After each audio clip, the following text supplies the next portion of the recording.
She stood at the window, watching the taillights fade into the darkness.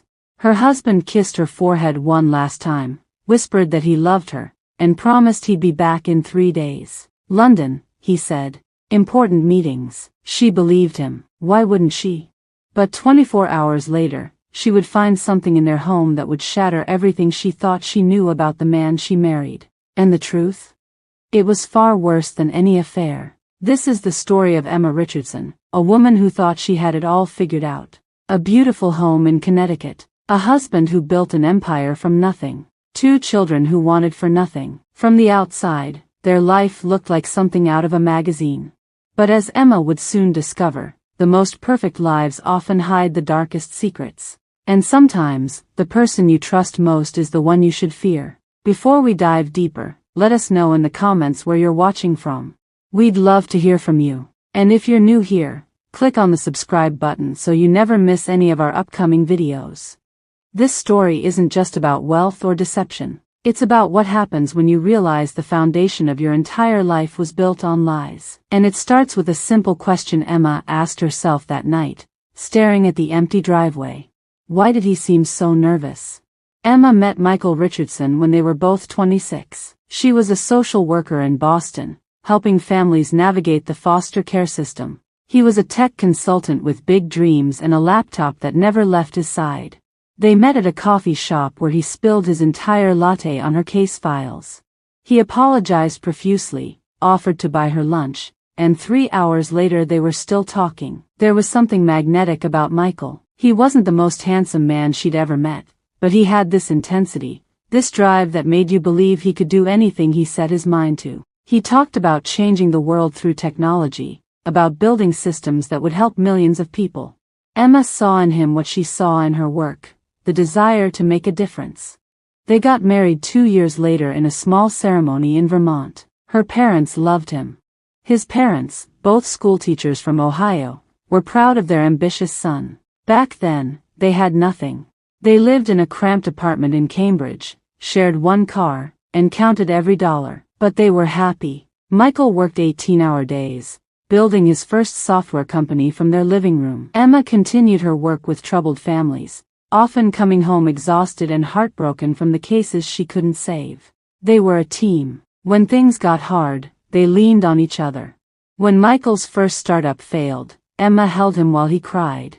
When Emma lost a child she'd been trying to protect to an abusive household, Michael sat with her in silence, just being there. Then everything changed. Michael's second company, a data security platform, caught the attention of a major tech firm. Within 6 months, they acquired it for $87 million. $87 million. Emma remembers the day the deal closed. Michael came home early, something he never did. She was in the kitchen, making dinner, when he walked in with this strange look on his face. He didn't say anything at first. He just stood there, staring at her.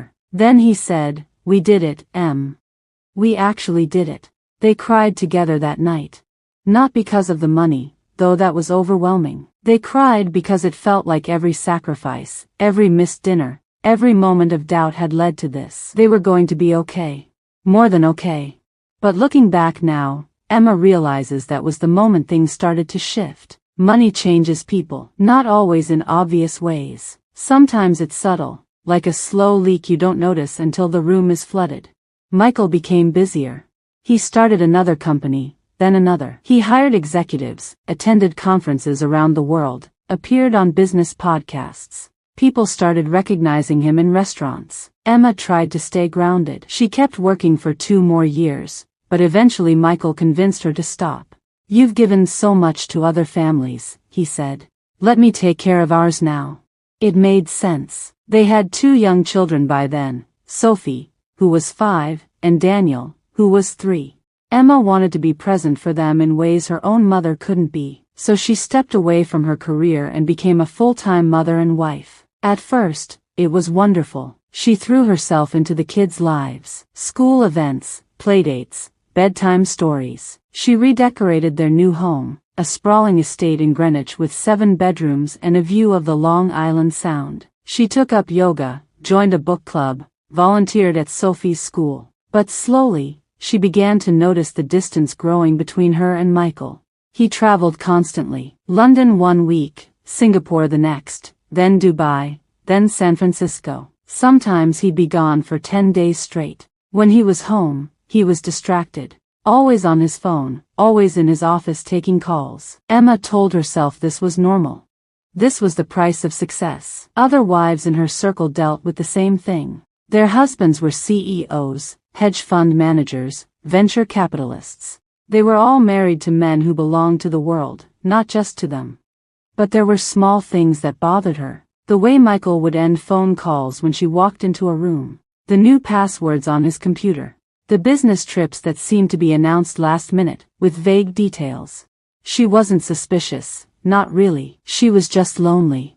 And that loneliness had become so familiar that she'd stopped questioning it. Until 3 weeks ago, when everything changed. Michael came home on a Tuesday evening, earlier than expected.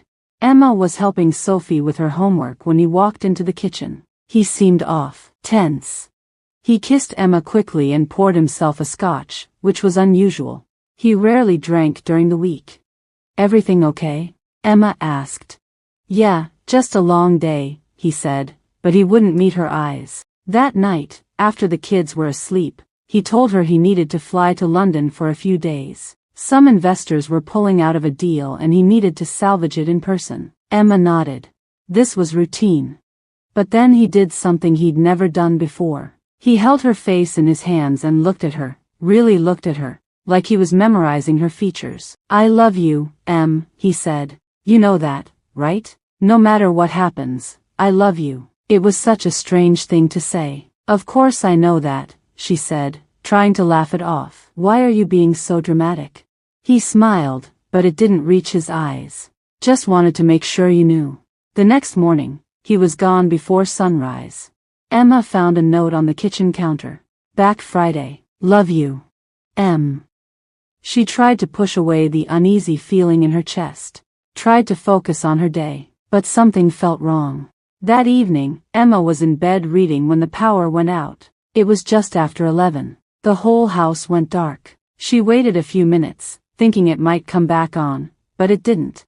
She grabbed her phone and used the flashlight to navigate downstairs to check the circuit breaker. The breaker box was in the basement, in a utility room near Michael's private office.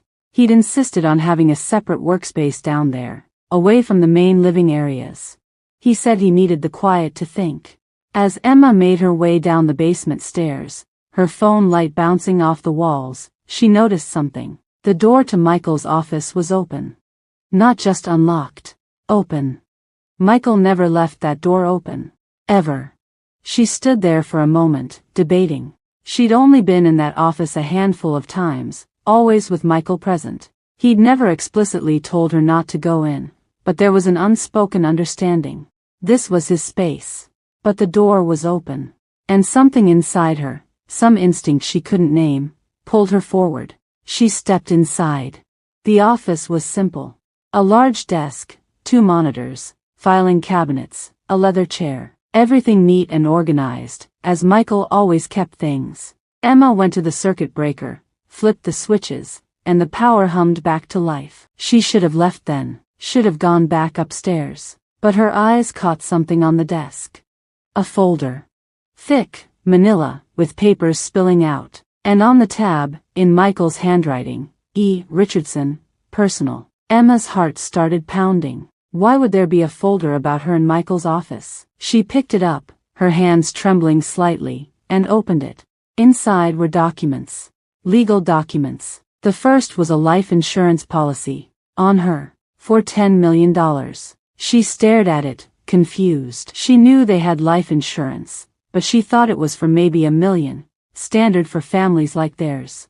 Why 10 million? And why was the beneficiary listed as a trust she'd never heard of? She flipped to the next document. A transfer agreement for one of their properties, a beach house in Martha's Vineyard.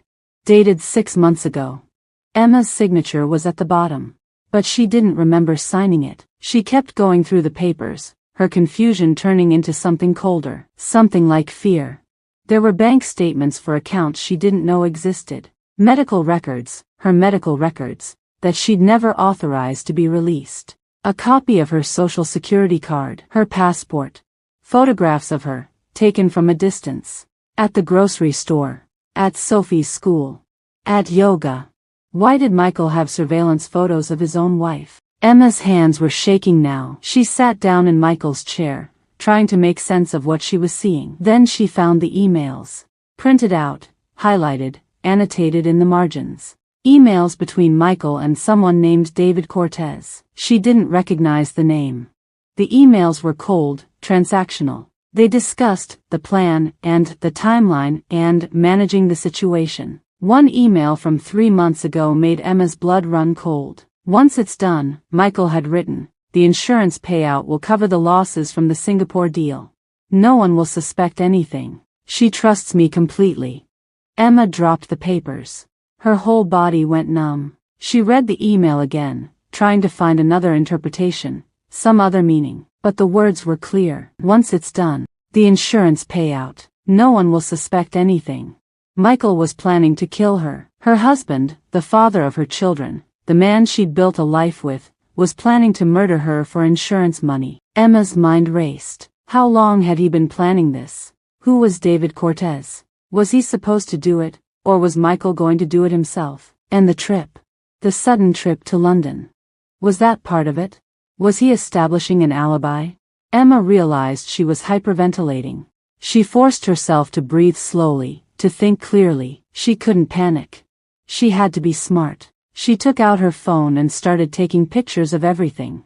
Every document, every email, every highlighted section. Her hands were shaking so badly she had to steady her wrists against the desk. When she was done, she carefully put everything back exactly as she'd found it. Then she went upstairs, locked herself in the bedroom, and sat in the dark, trying to figure out what to do. Should she call the police? But what if they didn't believe her? What if Michael had covered his tracks too well? What if she was wrong, and there was some explanation she wasn't seeing?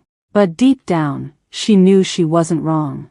Every instinct in her body was screaming that she was in danger. Emma didn't sleep that night. She lay in bed, staring at the ceiling, replaying every moment of the past few years.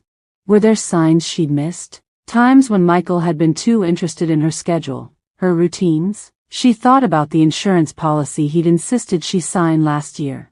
Just updating things, he'd said. Making sure the kids are protected.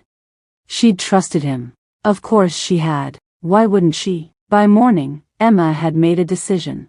She couldn't go to the police yet. Not until she had more information. Not until she knew exactly what Michael was planning and who was helping him. She needed to play along, act normal, and find out the truth. Over the next 2 days, Emma became someone she didn't recognize. She smiled at her children, made their breakfast, drove them to school. But inside, she was calculating, planning. She went back into Michael's office when the kids were at school and photographed more documents. She found bank statements showing large payments to David Cortez over the past year. She found notes about her daily schedule, her exercise routine, the route she took to Sophie's school. Michael had been watching her, studying her, preparing. Emma also discovered something else. Michael's company wasn't doing as well as he'd led her to believe. There were emails with investors, panicked messages about losses, about deals falling through. He'd leveraged everything, their homes, their assets, and it was all falling apart. He was desperate. And desperate people do terrible things. On Thursday afternoon, Emma received a text from Michael. Landing tomorrow at 2 p.m. Miss you. She stared at the message. Miss you. How could he write those words while planning to kill her? She texted back, miss you too. Can't wait to see you. That night, Emma made a call. She contacted an old colleague from her social work days, a woman named Patricia who'd left the field to become a private investigator. I need help, Emma said, and I need you to be discreet. They met the next morning at a diner an hour away from Emma's home. Emma showed Patricia everything. The photos, the documents, the emails. Patricia's face grew darker with each image. Emma, this is serious, Patricia said. We need to get you and your kids somewhere safe. Now. Not yet, Emma said. If I run, he'll know I found out. And I don't know what he'll do then. I need more. I need to know who David Cortez is and what exactly they're planning. Patricia nodded slowly. Give me until tonight. I'll find out everything I can about this guy. Emma drove home, her mind racing. Michael would be landing in a few hours. She had to act normal, had to pretend everything was fine. When Michael walked through the door at 3:30 that afternoon, Emma was in the kitchen, making dinner. She turned, smiled, and went to him. He hugged her tight, and it took everything in her not to pull away. "How was London?" she asked. "Exhausting," he said, "but productive. I think we saved the deal." He was lying. She knew he was lying. But she smiled and kissed his cheek. "I'm glad. The kids will be so happy you're home." That evening, as Emma was putting Daniel to bed, her phone buzzed. A text from Patricia. "Call me. Now." Emma waited until Michael was in the shower, then locked herself in the walk-in closet and called. "I found him," Patricia said. "David Cortez. He's a fixer. Ex-military, works underground. People hire him to make problems disappear." "Emma, this guy has been linked to 3 suspicious deaths in the past 5 years, all made to look like accidents. All people whose families collected large insurance payouts." Emma's legs almost gave out. "Are you sure?" "I'm sure. And Emma, there's something else. Cortez flew into New York yesterday. He's here. In Connecticut." Emma's blood turned to ice. "Where?" "I'm working on it. But listen to me carefully. You need to get out of that house tonight. Take your kids and go somewhere he can't find you. I'm talking to a detective I trust. We're going to nail him, but you need to be safe first." Emma hung up and stood there, trying to think. She couldn't just leave. Michael would notice. He'd know something was wrong. And if Cortez was already here, what if they followed her? What if they hurt her kids? No. She needed a different plan. Emma went downstairs. Michael was in the living room, watching the news. "Hey," she said casually. "I was thinking. We should go away this weekend. Just the 4 of us. Maybe the beach house." Michael looked at her, surprised. "This weekend? I've got meetings on Monday. So? We'll come back Sunday night. The kids would love it. And honestly, I feel like we haven't spent real time together in months." Something flickered across Michael's face. Guilt, maybe, or calculation. "Okay," he said finally. "Yeah. Let's do it." That night, Emma didn't sleep. She lay next to Michael, feeling his breathing, steady and calm, and wondered how he could sleep so peacefully while planning her murder. At 4 in the morning, she slipped out of bed and went downstairs. She needed to think, needed to figure out how to survive this. She was sitting in the kitchen, drinking tea in the dark, when she heard a sound. A car door closing. Outside, Emma's heart stopped. She crept to the window and looked out. A black SUV was parked across the street. She couldn't see the driver, but she could see the faint glow of a cigarette. Someone was watching the house. Cortez. It had to be. Emma felt panic rising in her chest, but she forced it down. She had to stay calm, had to stay smart.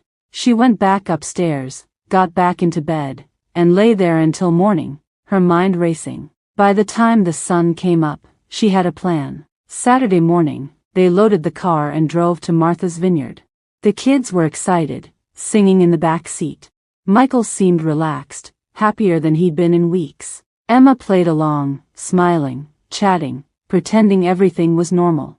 But her phone was in her pocket, and she'd already sent Patricia their location. Patricia had contacted the FBI. They were building a case, but they needed more time. Emma just had to keep herself and her children alive until then. That night at the beach house, after the kids were asleep, Emma and Michael sat on the deck, watching the waves. "This is nice," Michael said. "We should do this more often." "Yeah," Emma said, "we should." There was a long silence. Then Michael spoke. "I'm sorry I've been so distant lately. Work has been crazy, and I know I haven't been present. But I want you to know you and the kids are everything to me." Emma looked at him, really looked at him. And in that moment, she saw it. The guilt. The fear. The desperation of a man who'd painted himself into a corner and saw only one way out. "Michael," she said quietly. "If you were in trouble, you'd tell me, right?" He stiffened. "What do you mean?" "I mean if something was wrong. With work, with money, with anything. You'd tell me. We'd figure it out together." He was silent for a long moment. Then he said, "Of course I would." He was lying. And they both knew it. Emma excused herself and went inside. Her hands were shaking. She went to the bathroom, locked the door, and sent Patricia a text. "I can't do this. I need help. Now." The response came immediately. "Hold on. FBI is moving tomorrow. Just get through tonight." Emma splashed water on her face and looked at herself in the mirror. She didn't recognize the woman staring back. 24 hours ago, she'd been someone who trusted. Someone who believed in the goodness of people. Now she was someone who slept next to a man who wanted her dead. That night, Emma barely slept. Every sound made her jump. Every creak of the floorboards felt like a threat. But morning came. Sunday. Their last day. They spent it on the beach with the kids. Building sandcastles, collecting shells, pretending everything was normal. Michael's phone rang several times, but he ignored it. Around 4 in the afternoon, as they were packing up to head home, a car pulled into the driveway. Emma's heart lurched. But it wasn't Cortez. It was 2 men in suits.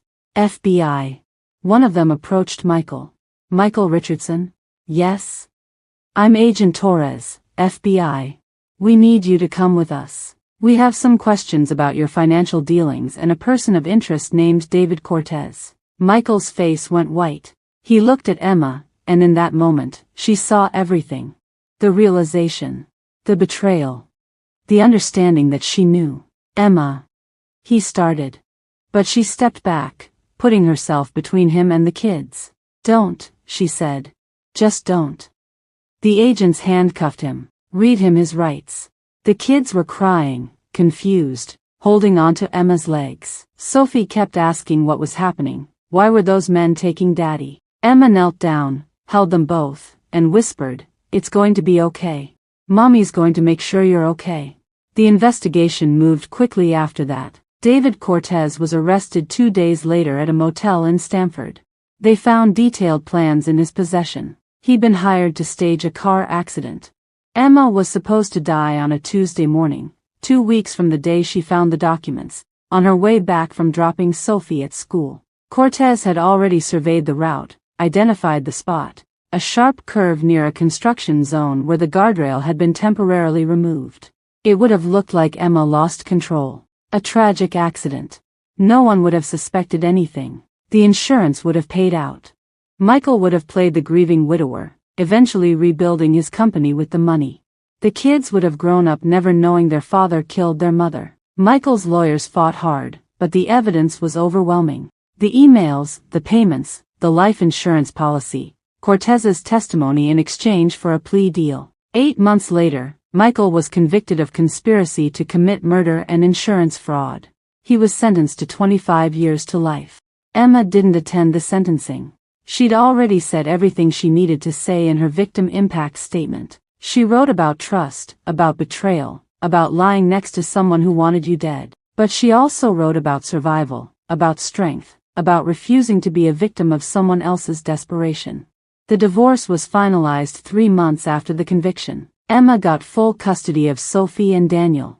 The court awarded her most of the remaining assets, though there wasn't much left after Michael's legal fees and the debts he'd hidden. They sold the Greenwich house. Emma couldn't live there anymore. Every room held the ghost of a life that had been a lie. She moved back to Boston with the kids, bought a smaller house in a quiet neighborhood. Nothing fancy, just safe. Normal. Real. Sophie struggled for a while. She was 9 by then, old enough to understand what her father had tried to do. She had nightmares, stopped eating, withdrew from her friends.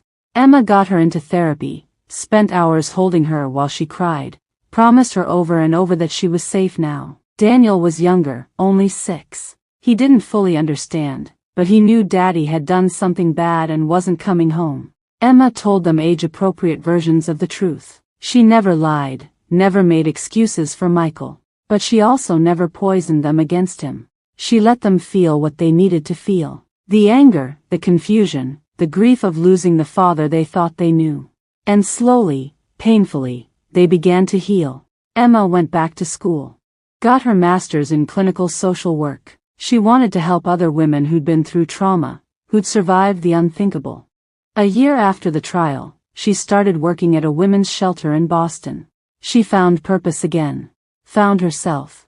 3 years have passed since that night Emma found the folder in Michael's office. 3 years since her world shattered and she had to rebuild it piece by piece. Sophie is 12 now, thriving in middle school.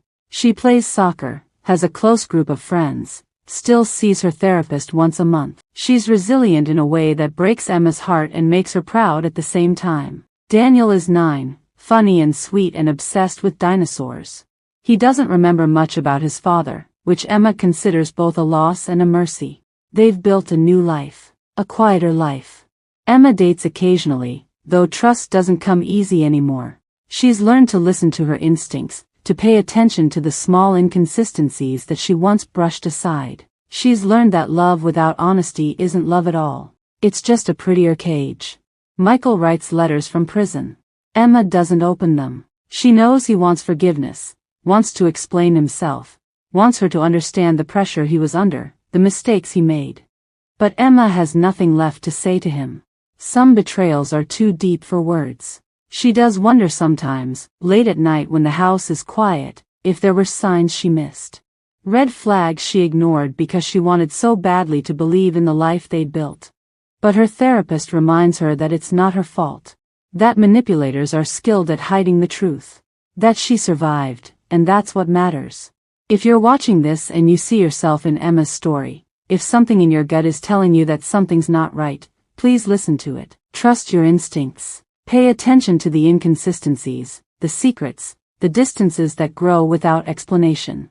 Emma's story could have ended so differently. If she hadn't found those documents that night, if she hadn't acted quickly and carefully, she would be gone. Her children would have grown up without her.